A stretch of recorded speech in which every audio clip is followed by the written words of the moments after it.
Dusome ijambo ry'Imana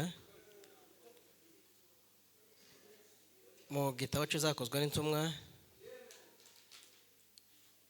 igice cya 26 n'umurongo wa 16 n'umurongo wa 18.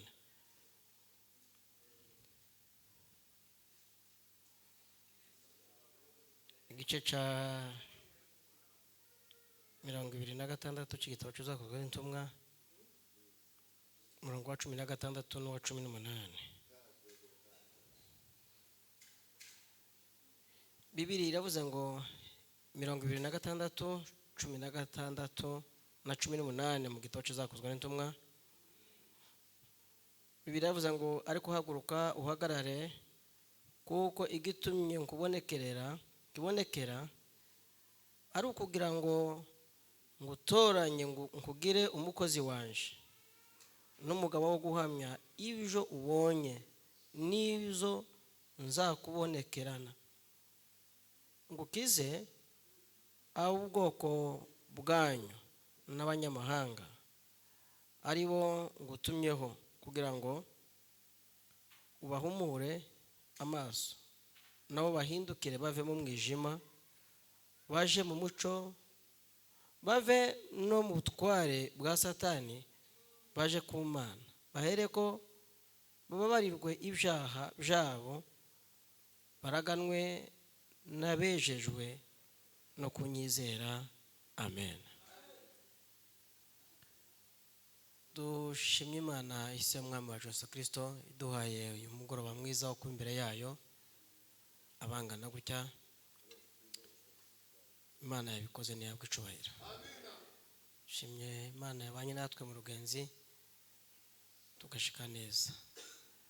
Imana yabikoze nishimwe. Turushimye itorero muri rusange na bayoboye ishami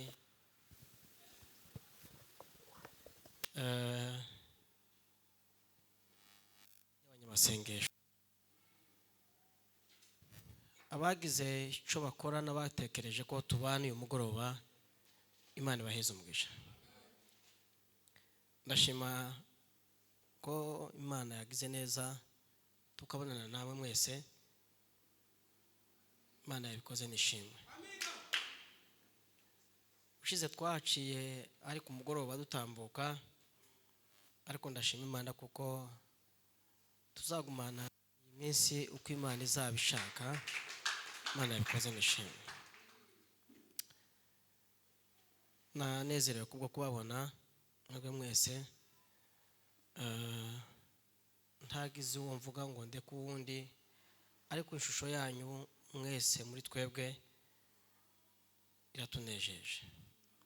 Imana ibaheze umugisha. Guhagarara hano uyu mugoroba nabyumvisha ari ikintu kinini Imana inkoreye mu mutima wanje. Imana yabikoze nishimwe. Batubwiye ko tuganira ijambo ry'ubuhanuzi bwa Yesaya, aho Imana yabwiye umugaragu wayo ngo nabwire abantu bashaka bishoboka. Ariko numvise ko tugomba kuganira bukeya umwanya mutoya kubera ko ugiye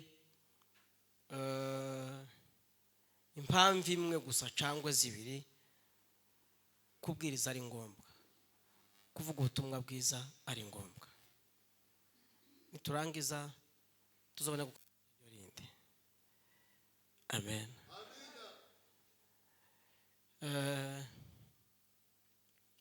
Ntabwo noguma ngo shime notinda, ariko ndanezerewe. Niyegereje umuvandimwe umucuranzi kuva Nyankani. Imana igweze umugisha kuba tubonaniye hano. Bibiliya ivuga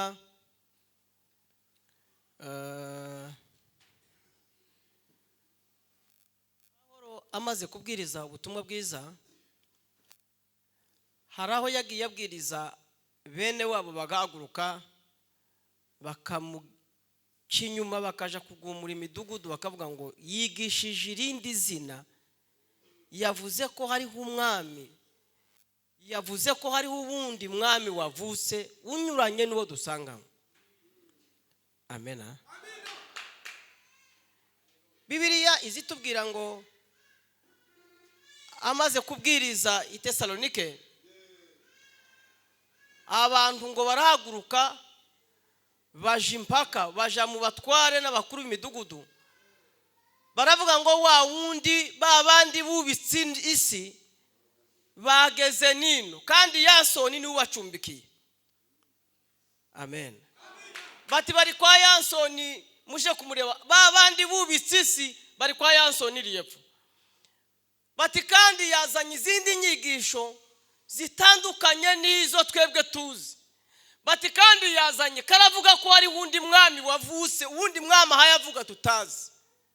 Abantu ngo basakuriza icyarimwe mu mudugudu, ndetse ngo baje no mu isoko barasakuza cyane. Abakuru b'umudugudu ngo bahaguruka kuja kureba Paulo, ngo nimba ivyo baba bavuga ari ivy'ukuri. Abo umudugudu baramucikisha, baraza bafata Yansoni, ngo barangize kumufata, ngo atanga ifaranga baramurekura. Bamubaza icyabaye, arabwira ngo ni Paulo ari kubwiriza izina rya Yesu Kristo. Niwe giti cyo gituma abantu bose bahagurutse bakabatonganye gutya. None ga ntawuri hano. Aragenda aje i Beroya. Abi Beroya ngo bo baba beza kurusha ab'i Tesalonike. Ariko ba bantu bari baririya nabo ngo bahaguruka kuja gukurikira nayo iyo yari yagiye, bati mumubuze ntasubiye kuvuga iby'iri zina. Amen.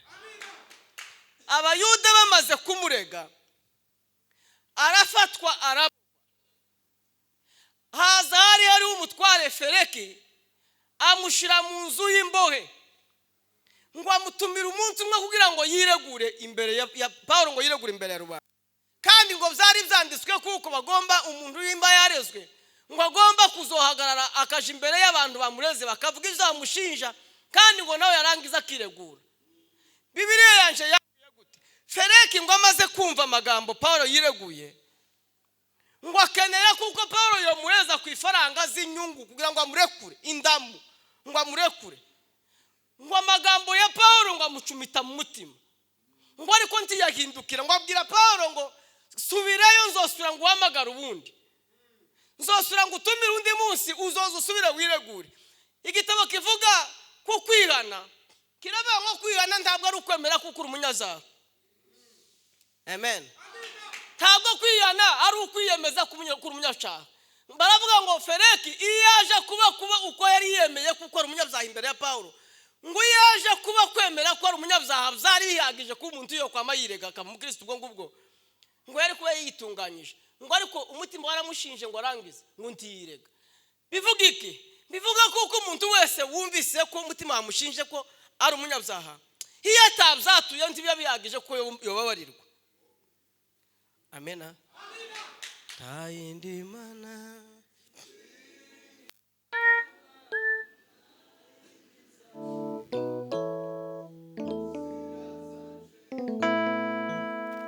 Amen.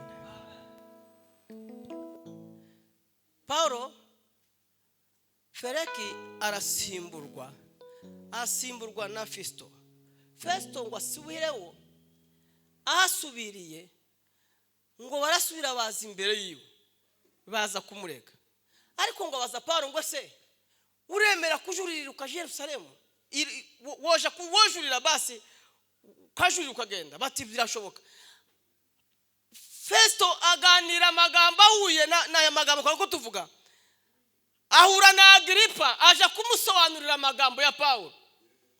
Aramubwira ngo mwami wanje urabizi iminsi maze nkora nageze ku butegetsi nsanga umutwari wari wambanjirije yasize uyu mugabo mu nzu y'imbohe, kandi ngo naje ntangire gukora abantu barahaguruka, rubanda ruravuga ngo ntabeho uyu, ntabeho uyu, narigirwa nabi ngo narimburwe ntabeho. Mbaza abantu ndababaza ngo se niki gituma uyu muntu muramuvuga ngo arimburwe?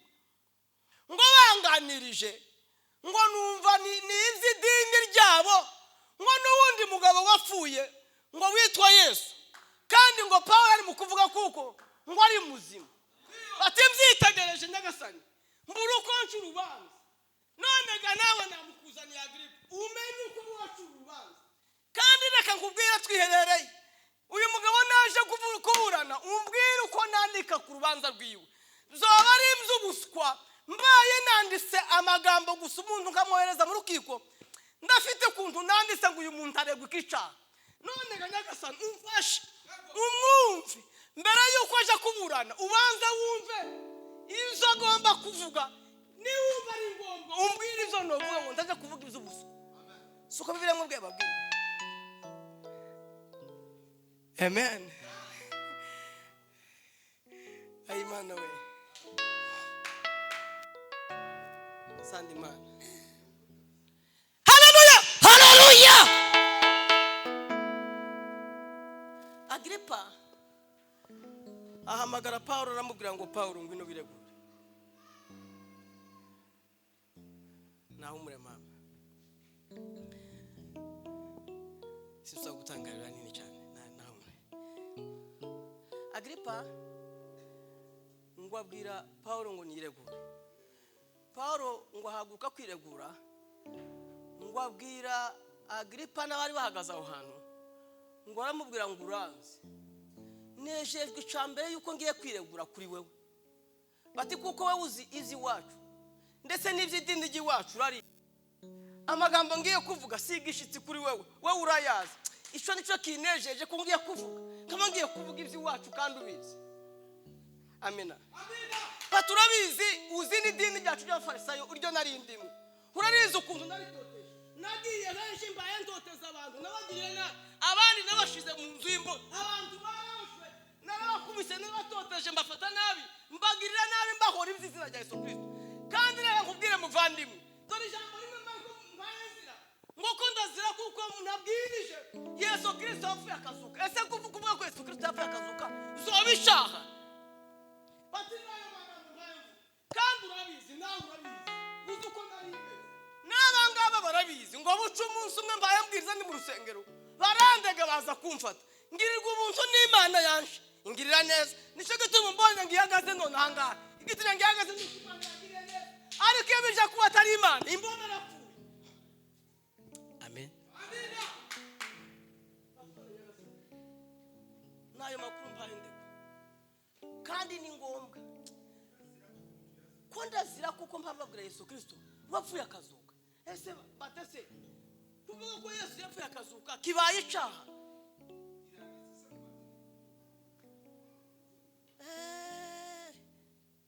Festo aramiriza aravuga ngo Paulo ngo ubwenge bwawe no kwiga kwa biragusazije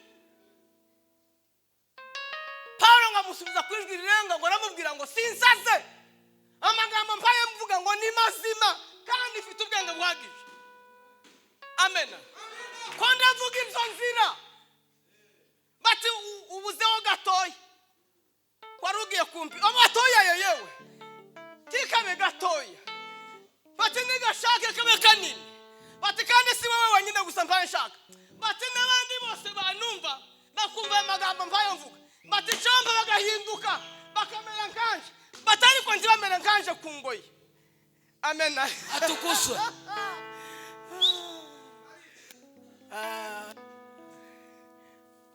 Amen. Amen.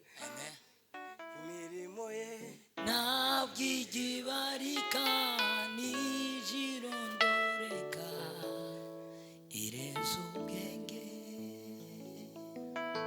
ahindi Imana ziringira namba yindi zashira muzira zanjye imirimo ye nabyigibarika nijirondoreka irenze ubwenge.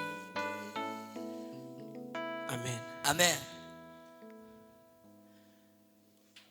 Paulo akiyiregura avuga aya magambo twasomye baravuga ati noneho mutware maze kurenganya itorero bati umunsi umwe mpaye ngenda guca ngiye gutoteza itorero numvijwe mbanza kubona umuco wudutungwe ngo urutuwizuba bati nawe twari turi kumwe twikubita hasi ngo twikubite hasi numva muri uri wa muco numva mwijwi rimbaza ngo se Sawuli we urandenganyiriza iki bati ndabaza ngo se ninde uwo ndenganya kuko yari yamubwiye ngo biragukomereye Sawuli biragukomereye ngo kurasa n'uwawe bangurira umuhunda ngo umurundi bati none urinde bati ndi Kristo urenganye bati mpereye uwo munsi ndahindukire ryajwi rirambwira ngo igitumye nkubwiye ngo mzuka nukugira ngo ubwire abantu ubutumwa bwiza ukiza abanyamahanga n'ubwoko bwanyu kandi ngo nurangiza ngo ubahumure amaso semeni amen kwa sababu icyo nshaka kukubwira ngo nukugira ngo uhumure bene wanyamaso ngiyi intego imwe gusa ni kugira ngo duhumure abari impumyi tubahumura amaso amen. Nasomye Bibiliya sanga abapagani baza bahuma kabiri n'impumyi kabiri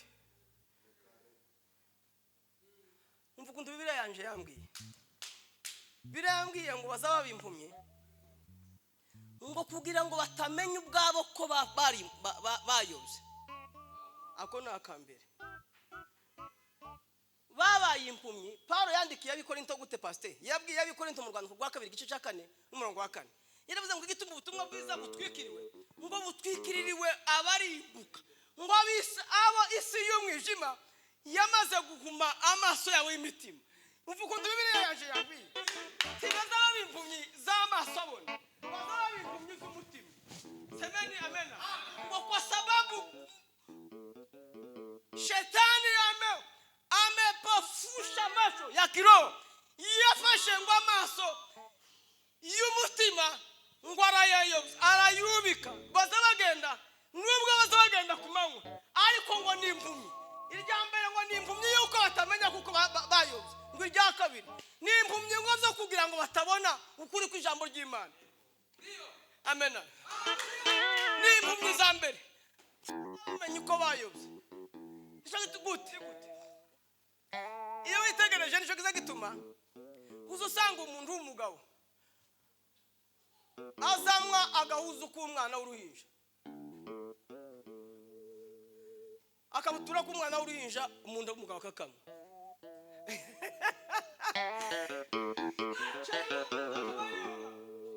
imboga nigeze mbona umugabo umwe bayishije ibishimbo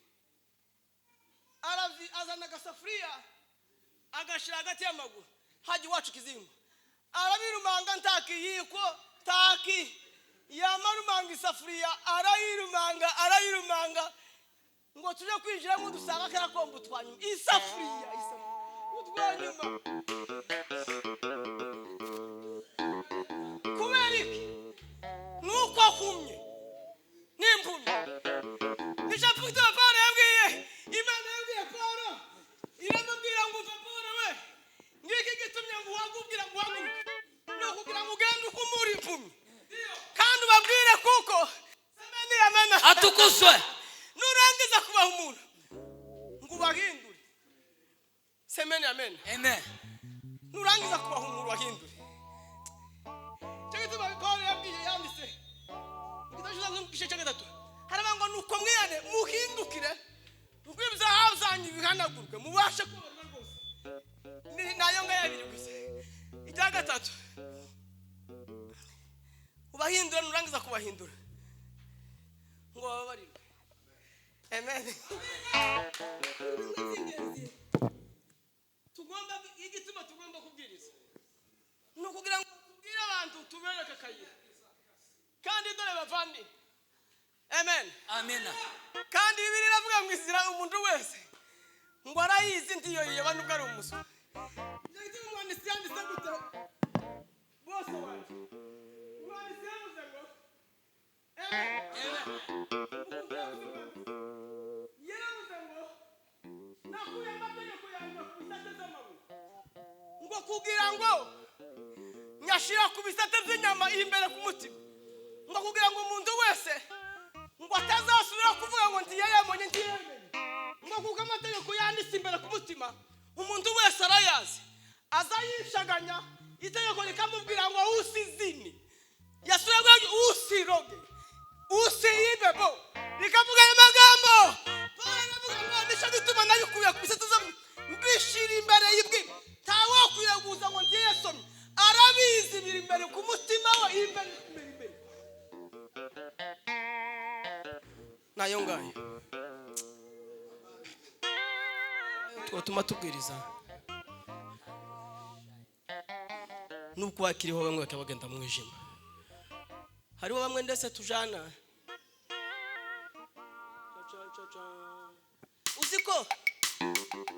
uziko hariho bamwe bimpumye kandi bari mu kanisa.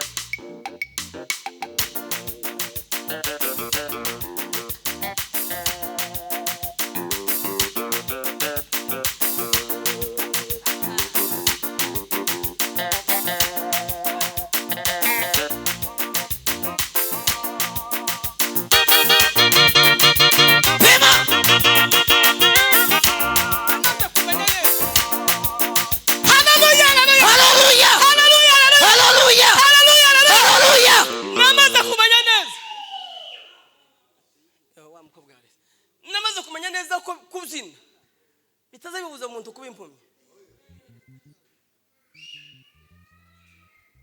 Amen. Amina. Hapana. Kubyina ntibizabuza umuntu kuba impumyi. Amen. Iri iwacu hari agahungu kamwe kazagenda akikorera imizigo, kazagafasha abandi bantu gusunika ikinga ku mutera mugo yigiriye hepfo kuri izindi n'impumyi, ariko ntizibuza kugenda apaga sashoreye asunikira abandi bantu imizigo. Ariko ari impumyi agenda asunikira abandi bantu imizigo kwikinga yabarenze akubisa akabantu gahoro gahoro akamanuka akeka kumwo abaza bashira hajya kuri izindi baramuzi. Sinzi ko nawe utamubonye. No mu kanisa tufite impumyi zimwe ziri mu kanisa n'izindi ziri hanze, kandi impumyi zimwe zawe intebe z'imbere bazi baheza ari impumyi, abandi babaye imisaraba bari impumyi kuko imitima yabo yarubana. Kandi biragoye nicyo gituma Bibiliya ivuga gute, biravuga ngo biragoye kugira ngo bene abo bagabo bahumye ari barabayobozi mu kanisa. Kugira ngo umuntu yongere kandi abazani bahinduke babashasha, abatizwe nk'umwana wo muri Sunday school kizo biragoye. Kandi semene amen. Muri bimwe biri mu gutuma bamwe barimbuka bagenda nabi, nuko bamaze kumva ko neza bashikiriye intebe yo bashaka. Semene amen. Amen. Hari abari mu gushaka intebe yamara kwishikira akumva yarahagijwe kandi n'indi yarashaka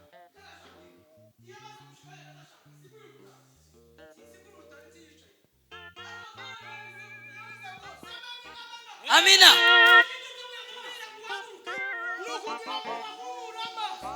Nurangiza kubahumura amaso ubahindure, nurangiza kubahindura yego ngo babarirwa, nibarangiza kubabarirwa ngo barabera abizeye Yesu Kristo, ngo umurage wabizeye izina ry'Imana. Semeni amen. Atukuze. Yego dufite umurage kuko twizeye Yesu Kristo, ngo ubwibabwira nibarangiza kubabwiriza bahinduke, nibarangiza guhindukira barabarirwa.